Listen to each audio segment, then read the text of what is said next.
Most people treat everyday carry like a religion, strict adherence to a rigid setup, one size fits all. But what happens when that setup doesn't quite fit the environment that you're in, whether it's your work, going to a party, out for a jog? In this video, we're going to break the rules on everyday carry, this Urban Sentinel, and let's get into it. If you browse the EDC niche, you'll see perfect pocket dumps that never change. They'll tell you it's a one and done. I'm here to tell you that's a trap. While yes, they each have their merits and consistency is a plus, being flexible is far better than rigid in the world of everyday carry. My life doesn't look the same on a warm Sunday afternoon cruising on my motorcycle as it does during my workday. Your gear shouldn't be viewed as a fixed position tool that you have to work around. Instead, it should be a portable tool kit with enough options to handle most scenarios that unfold around you. In this video, I'm going to show you how I swap capability without overcomplicating things. We'll go from my permissive regular carry to alternate carry gear to the reality of my non-permissive workday. It's not about the brands of the items, it's about the capability of the gear and the adaptability of the person carrying it. So, first up, an item that I pretty much have on 24/7, my wristwatch. This is a Casio G-Shock. It's the GW7900B. I've had this for about 15 years. I've only actually had to replace the wrist strap once. So this is the second strap I've had on it in that time period. It's a digital watch. It's pretty much as rugged as you can get, or at least as rugged as I can afford. And it serves its purpose, and it, keeps time. It's got all the bells and whistles that I need and that I utilize. So that becomes, effectively speaking, one of the key things that's always on my person. Next up, I've got one of those car window brake devices. Goes on my wrist. Wear it on the same wrist as I wear my watch. I pretty much have this on me as well. It's one of those just in case, because you never know what could happen type of situation. Next up, a lighter. I like this style of lighter. It's a little turbo flame lighter.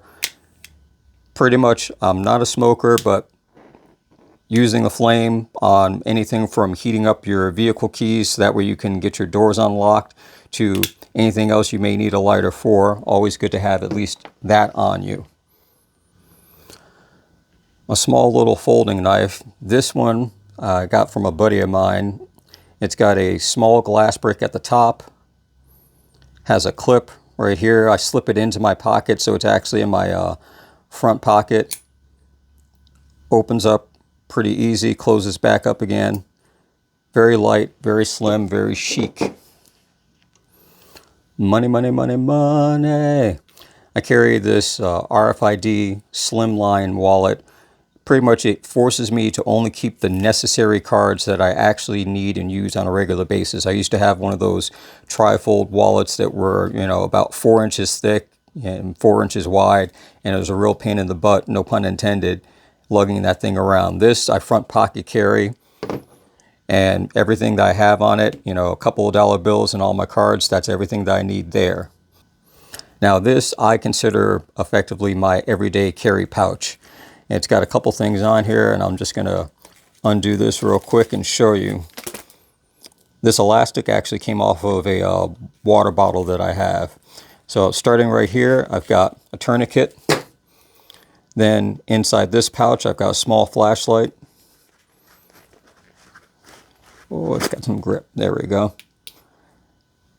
I don't remember exactly when I got this. This actually came in one of those multi-tool kits that I had a few years ago. Got a small pen, and then I've got 2 actual notebooks in here that I jot down notes, a lot of things like that, put those on there. Now I've got my multi-tool. This one's a Gerber. Keep that on me. I use it primarily for the pliers is the primary thing, but it also has several other tools on there. Screwdriver, short blades, Phillips head screwdriver as well. Then on the inside, this little zippered pouch, it's a small first aid kit. I keep it inside this plastic bag. There's a large gauze pad, some Band-Aids, some alcohol wipes, that sort of thing. Nothing extremely fancy, but it's nice, light, and easy. And I have that on me. Effectively, everything here is what I would consider my base of my everyday carry. Now, a fixed blade is always good to have. This came from actually the Ozark company. They make a lot of those small camping modular kits. You can find them at Walmart, that sort of thing. I usually have that clipped on my belt. And what I actually did, it's a little hard to see here, I used a little bit of fabric tape around the top part of the grip, mostly to give it that extra retention so it doesn't slide out. Now, another big thing that's part of everyday carry is a firearm. Normally, this is my effective standard go-to firearm. It's a Springfield Armory XD in 45 ACP. So I'll usually have that in a holster and then 2 magazines. So 9 times out of 10, this is effectively my standard loadout that I would have with me more or less any time that I go any place. Now, part of the flexibility that I look at in certain things is depending upon what you're doing, where you're going. So say, for example, I'm going to go out and I might be going to bowling. You know, nice fun night at bowling, have some laughs, all that sort of thing. I might change it up a little bit. Swap out the fixed blade and the other small blade for this karambit. Keep that in the pocket and swap out my larger semi-auto for this small revolver. Load that up and go. It might be hot weather time. I'm wearing shorts. I don't want to be weighed down by a lot. I may then switch to a different folder. Keep that in the pocket and then swap the firearm out again. Carry this small 9mm. 2 magazines on that. And again, a lot of it comes down to optimizing what you have, being able to switch out different things depending upon what you're doing. Or I could be going for a long ride on my motorcycle, and I tend to carry appendix carry as my standard position, but something like this with my revolver, I can carry that cross draw for my support hand, and if you ride motorcycles you have an understanding of why, but this will still enable me to stay protected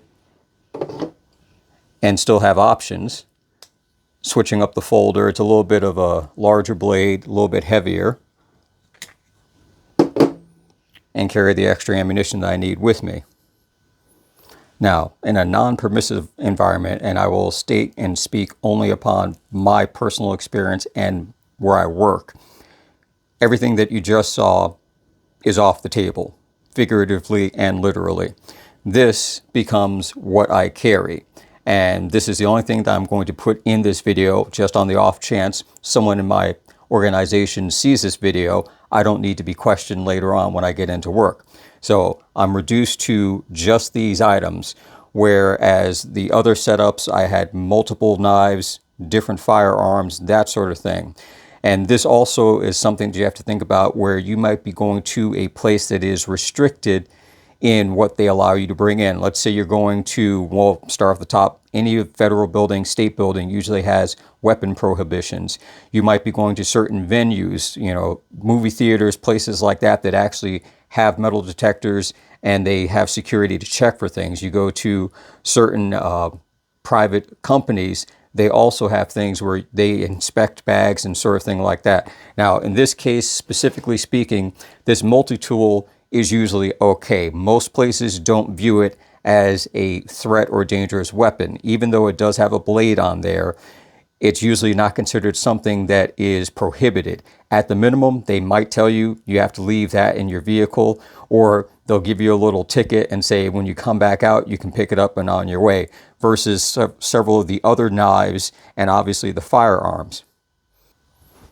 Now, one of the things you can do is I'm going to put up a link to my playlist with a lot of my other EDC items that I've used over the years.